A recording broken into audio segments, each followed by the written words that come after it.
Attorney, gikuha kong garantor sa akuhang amiga sa ihang utang.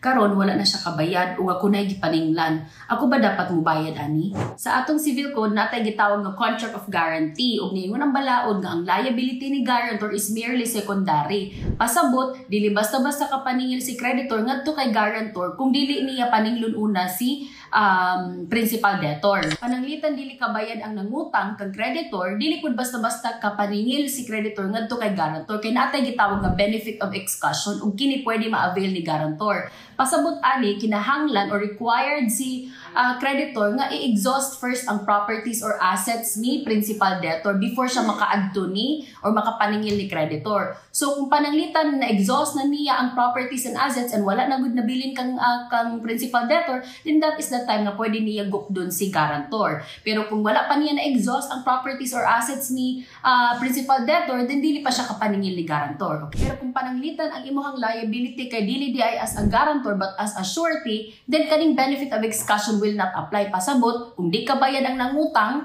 then pwede nakapaninglon dayon ni creditor. Okay? So I hope that's clear and that's it for Let's Talk Legal with Attorney Zai.